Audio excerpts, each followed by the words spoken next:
Et quoi d'autre? Platform. Comme Platform. ça. Dada Catart, c'est un truc qui... Vous connaissez, qui est-ce qui connaît déjà Catart entre vous? Non, pourquoi il me dit similarité ici? Bon, ouais. Ça aussi, bon, il y a des messages d'erreur qui ne devraient pas être là.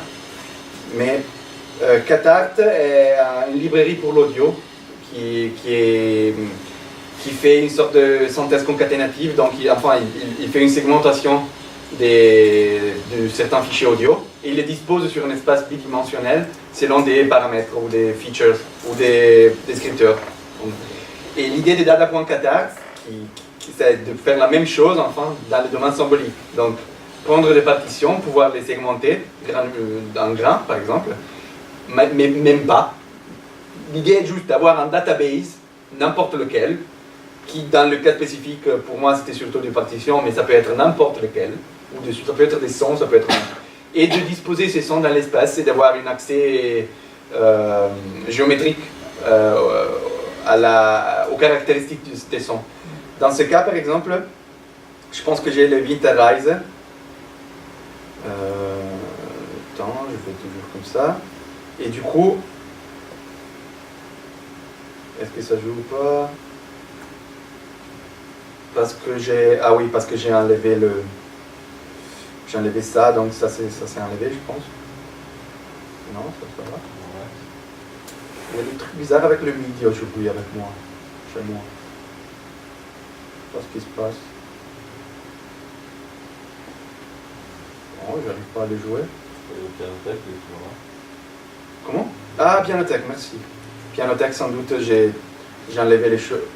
Ouais, il doit... Peut-être que je les rallume. Ok.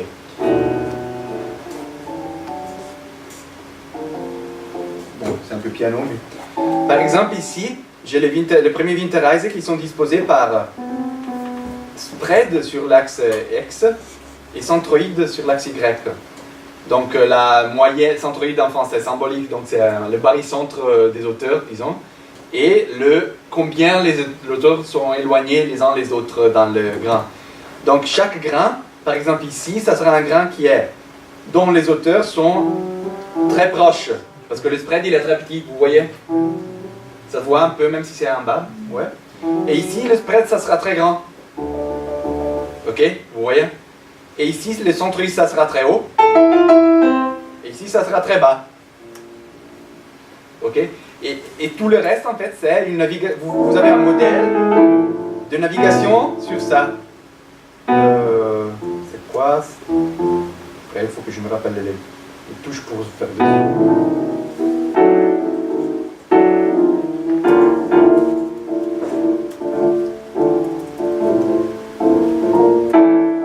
Et ça, c'est quoi? Ça sert à quoi? Ça sert peut-être à analyser, d'un côté.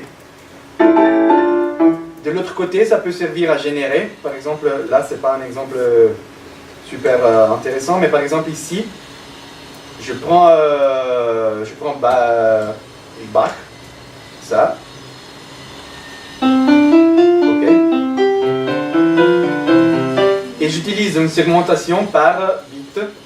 Ok, data segment bit. Et j'ai fait aussi des analyses qui sont des analyses à moi. Je mets dans un lambda loop. Il y en a déjà des prêtes qui s'appellent dada.analysis.quelque chose. Il y a des modules déjà prêts pour les analyses. Mais vous pouvez aussi avoir votre analyse à vous. Genre, je vais analyser combien il ressemble à un truc que je fais. Bon. Et du coup, vous avez ça, par exemple, j'ai mis sur l'axe X. Le BP, non, c'est quoi sur l'axe X? Je pense que c'est la mesure.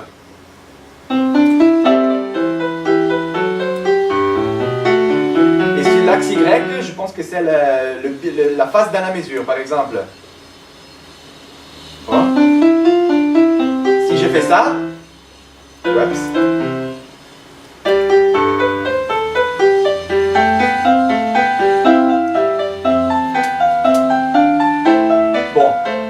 Un peu avec le mouse, mais vous voyez l'idée. Et parce que le bit était en bit sync, donc vous pouvez jouer soit au hasard, donc ouais, bêta dans le temps. Ouais, il y a un truc quand j'enlève le bit sync qu'il n'aime pas, probablement. Tu peux marquer, Andrea? C'est quoi que tu dois marquer? Marque bit sync enlevé, catart hang. Je suis pas sûr que ça peut. Vous voyez, ça. Tout est. J'arrive plus rien à faire. Merde. Ah non, c'est. Tac. Ça a l'air dans Epianothèque. Ouais.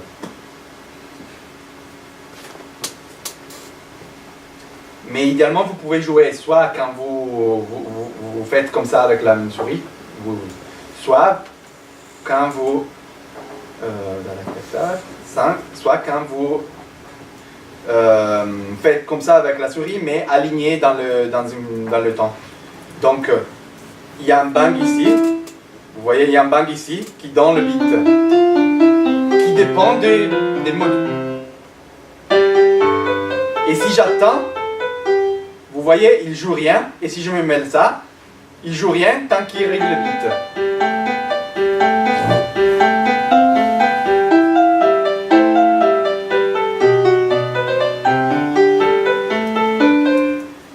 On va faire juste les derniers.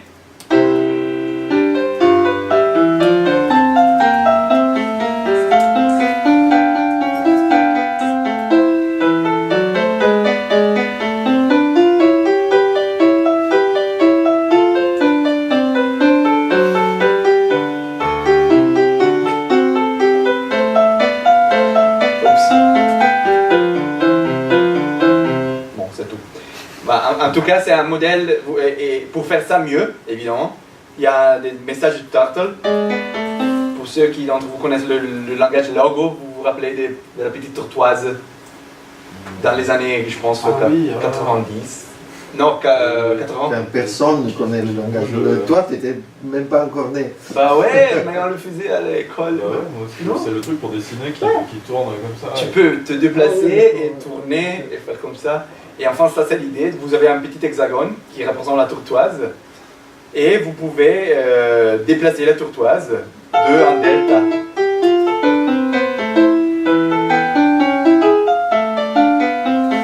Bon, vous voyez l'idée, enfin, ça c'est des... Et ça peut être plus marrant que ça, mais c'est aussi marrant. Et vous pouvez bien sûr enregistrer si jamais tout ce qui se passe, même dans les autres objets, je ne l'ai pas dit, mais tout ce qui se passe peut être enregistré. D'habitude, ça s'enregistre avec back transcribe, qu'on n'a pas vu. Mais, pardon, back.transcribe, c'est l'abstraction de back qui enregistre des données dans un backroll. Donc, par exemple, je l'allume et je joue. Ok? Il enregistre ce qui se passe.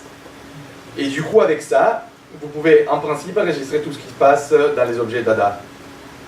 Ça, je l'ai fait dans une autre manière, je pense, je sais plus. Honnêtement, je ne sais plus pourquoi. Mais ça devrait... Ça c'est un... Vous voyez, c'est une manière d'enregistrer, ça se voit pas trop, mais...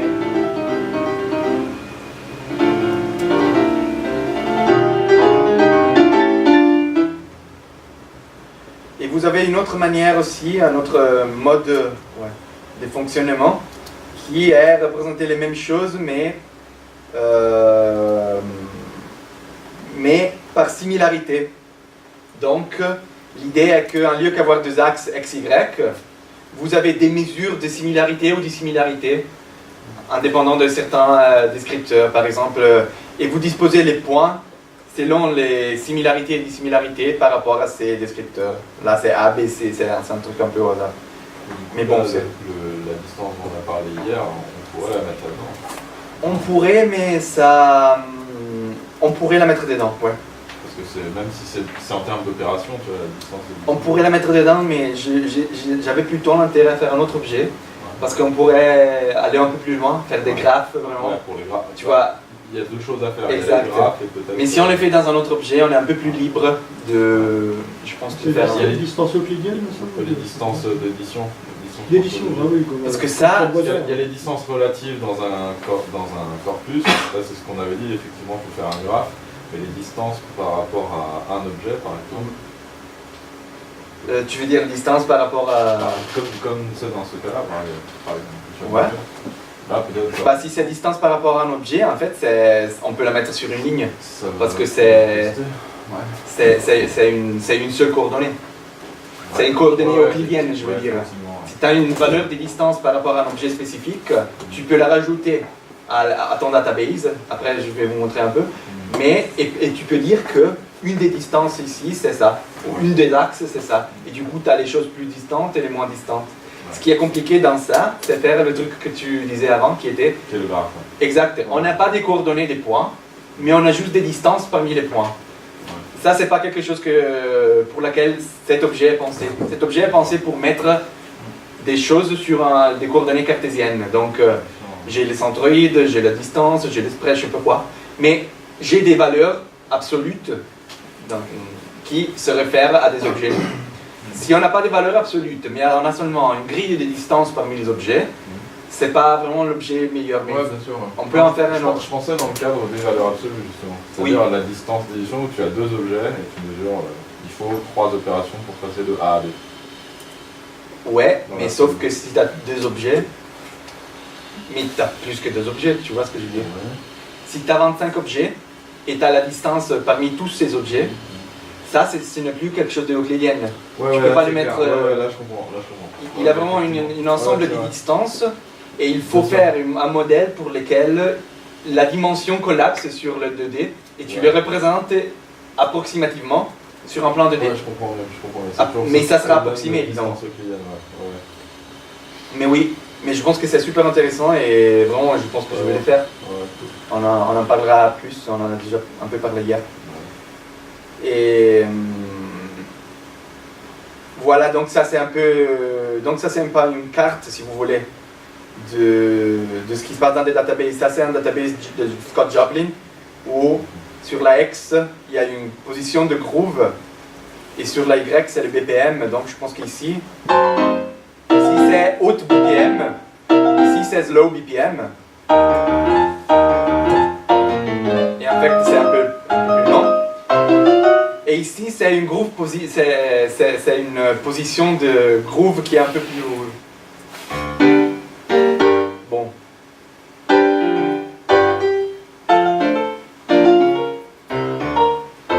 De plus en plus que je vais à droite, le centroïde temporel se déplace à droite en fait. Le groove position, c'est une sorte de moyenne temporelle de l'énergie de la partition. Je m'explique un peu mal. S'il y a beaucoup de notes au début, la position du groove, ça sera au début. S'il y a beaucoup de notes à la fin, la position de notes, ça sera à la fin. S'il y a un peu de notes partout, ça sera au centre. Mais vous voyez ce que je veux dire. C'est une sorte de, c'est vraiment le centroïde temporel. Et ça, il y a juste de notes au début. Vous voyez.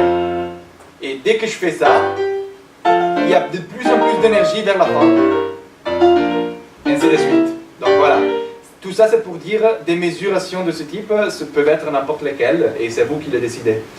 Et le database, en fait, il est storé dans un truc qui s'appelle dans un objet qui s'appelle data.base, qui est un véritable database SQL. Donc les accès sont très vite, mais que vous pouvez éditer.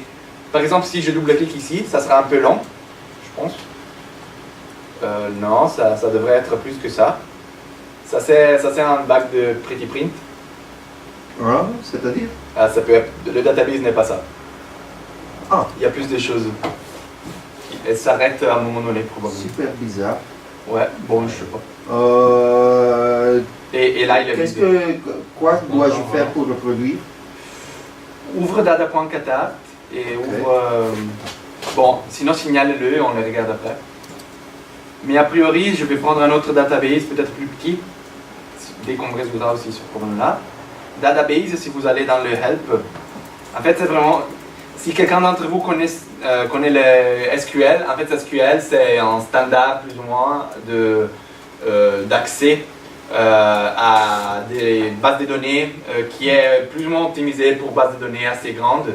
Après, MySQL, c'est un peu plus optimisé de SQLite. SQLite, ça a un accès un peu plus restreint. Mais Data.base est un accès SQLite à des objets. Et pourquoi on devrait avoir un accès à un database? Pourquoi on devrait storer? Pourquoi on devrait mettre des objets ou des symboles ou des nombres dans un database? Parce que chercher après dans un database est énormément plus vite que chercher dans une liste, genre avec Backfind. Je ne sais pas si vous l'avez vu hier. Oui, Ouais. oui, on a vu. Backfind, il cherche dans une liste, mais chercher dans une liste, il faut traverser la liste. En database, c'est quelque chose qui est intimement implémenté avec des hashes, avec des systèmes de retrieving très vite des éléments pour lesquels une query, qui est une question qu'on pose en database, peut être 100 000 fois plus vite que, mais vraiment 100 000 fois, c'est un bon ordre de grandeur, je pense, que la même chose implémentée en liste. Ok. Là, je me demande, pardon, par rapport à ce qu'on se disait peut-être hier ou avant-hier, peut-être ça devrait être Bach. Tu disais peut-être Cage, je sais pas, peut-être ça doit être Bach. Tu veux dire base, Bach base, oui. je pense. Je sais pas, mais bon, je trouve que c'est vraiment Peut-être. un peu trop puissant pour ne pas être Ouais. dans la librairie core. Le fait qu'il n'est Bon, pas Bach, c'est à réfléchir. parce que c'est parce que enfin, l'accès SQLite qu'on a est via l'API de Max. Oui. Et l'API de Max n'est pas super puissante à l'état actuel sur la SQLite, mais bon, ça fait... mais oui, ça devrait être Bach peut-être. Et du coup, vous avez un accès pour créer des tables, créer des entrées. Par exemple, j'ai un database qui s'appelle Sototo, qui est vide. Je crée une table qui s'appelle MyScore, qui veut dire, dans cette base de données, il y a plusieurs tables qui sont imaginées comme des feuilles. Okay? Et dans chaque feuille, il y a une liste des choses. D'habitude, vous avez besoin d'une feuille. Bon, il peut y arriver que vous avez besoin de plus, mais une feuille, c'est déjà beaucoup. Et dans cette feuille, il y a des colonnes.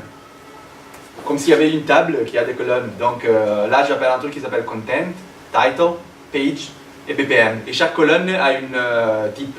Ça, c'est un float, ça, c'est un entier, ça, c'est un symbole. Et ça, c'est une liste, LLL, un LLL. Et après, vous ajoutez des éléments, soit avec un message à l'entrée, soit avec le chargement des fichiers. Et une fois que vous rajoutez quelques éléments, vous pouvez aussi éditer le database avec un double clic, s'il n'est pas trop grand. Et vous le voyez en format LLL, par exemple, si vous voulez changer des choses.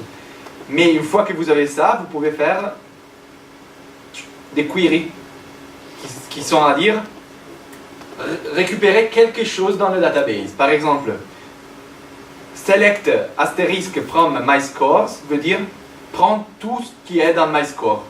Et il y en a deux, vous voyez. Il y a deux scores. Il y a la première avec ID 1, qui est la première que j'ai mis. Et il y a la deuxième que j'ai mis, ID 2. Mais si je dis select asterisk from MyScore where title is sol, vous voyez qu'il n'y en a qu'une. Ça, c'est un cas super simple, évidemment. Mais je pourrais dire select score asterisk from my score where BPM is less than 70. Et là, il y en a encore une, la deuxième. Et donc, vous imaginez ça appliqué sur des grands databases. Ok, qui peuvent être des databases n'importe lesquels. Par exemple, là, malheureusement, je n'ai pas les échantillons. Je ne pense pas vous montrer ça. Mais je peux les récupérer peut-être aussi pour... sauf... ce qui était à Prisma ont déjà vu quelque chose de similaire, mais... par exemple, ça... et peut-être ici. Ça, ici, j'ai un database. Je travaille souvent avec des databases de fragments de audio. Et j'ai un database que j'ai créé avec des analyses qui est fait comme ça, par exemple 3db.frag, si je l'ouvre en texte. Chaque fragment a des identifiants, des noms d'accords, une durée, début, fin, un nom, un compose, l'année, les instruments, etc., les bits. Où est-ce qu'ils sont les bits dans la sample rate et pas mal d'autres trucs d'analyse. Et c'est comme ça pour chaque fragment. Et des analyses custom aussi. Vous voyez? Et donc j'ai un truc énorme de formaté en tant que LLL qui a une LLL, bon elle est tellement énorme que preview elle crash. Ouais, ça c'est, heureusement c'est pas que Bach qui crash. Désolé, il faut que je réallume. Mais si je les drag and drop, par exemple ici, qui veut dire à l'intérieur, je le ouvre avec mon data.base, ça s'ouvre, ça prend, là c'est 15 000 fragments, c'est pas énorme, mais c'est déjà quelque chose. Et dans ces 15 000 fragments, je peux faire des recherches, par exemple, ouais c'est un peu trop long. Je cherche ces fragments qui sont instrumentés avec un piano et qui n'appartiennent pas à une certaine collection et qui ont un accord de Do et qui ont 3 bits et qui ont un centroïde plus petit qu'une certaine chose, par exemple 150, et un BPM entre un certain range. Et vous voyez qu'il instantanément, regardez quand je change le BPM, instantanément il me fait une query et il me retrouve le résultat. Sur une telle base de données, c'est impossible de faire ça avec LLL. C'est impossible. C'est la raison pour laquelle, si vous avez une approche avec énormément de choses, il faut vraiment penser avec des bases de données et non pas avec des listes ou LLL. Et une fois que j'ai les résultats, je peux le prendre, je sais pas, ça c'était un exemple. Je ne suis pas sûr que ce soit le plus pertinent, en tout cas je ne vais pas les... Mais par exemple, je peux récomputer, voilà, et j'ai un résultat qui devrait être une séquence d'échantillons. Ça c'est tout Beethoven. Ouais, parce que parce que ce database était seulement Beethoven, le troisième que j'ai glissé. Si j'en glisse des autres, je vais avoir d'autres choses aussi. Ah non, je me suis trompé, pas de sample. C'était plutôt les fragments qui m'intéressent. Voilà. Je vais rajouter d'autres choses. Ça c'était plus grand.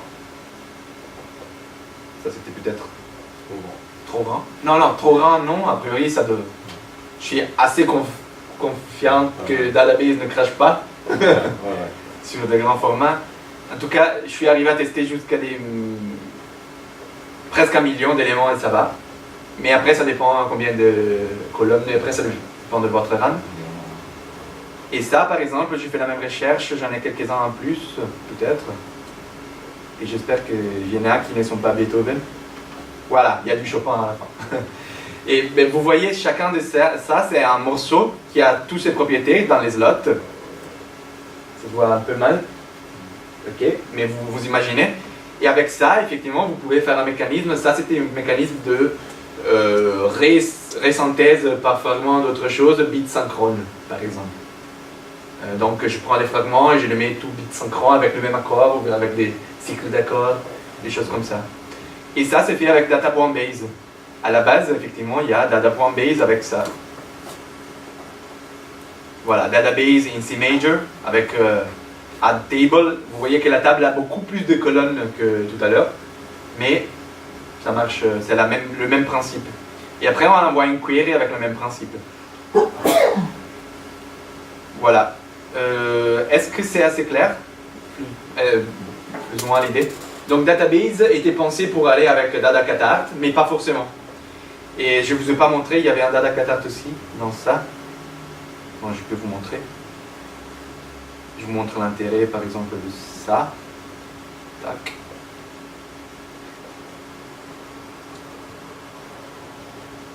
Je n'ai pas les échantillons sur moi, mais si je vais dans l'Explorer, par exemple, qu'est-ce qui se passe? Comment? Ah oui, je dois faire la query d'abord. Ça. Par exemple, je 15 match, non, j'en prends un peu plus, et je diminue le 11 rate, qui est j'ai 75 matchs, c'est pas beaucoup, mais ça va. Et j'ai une manière de les regarder. Dans DataCatart, par exemple, quelle est la disposition de ces matchs par rapport à des propriétés que j'ai décidées, qui m'intéressent. Par exemple, subscrit de strength de 3R, c'était la grille de triplet, de combien les bits dans eux, ils ont des takata, takata, takata, takata, takata, takata. Voilà, donc les matchs qui sont ici sont des matchs qui ont plutôt triplets. Les matchs qui sont ici, ils sont des matchs qui n'ont pas de triplet du tout, par exemple. Et ainsi de suite. Mais on peut le regarder bien sûr dans une config cartésienne avec des propriétés sur les axes. Voilà, BPM et ou BPM et numéro de bits. Voilà, donc c'est une manière d'explorer. On peut associer ça à database, mais data.base a un intérêt un peu plus général.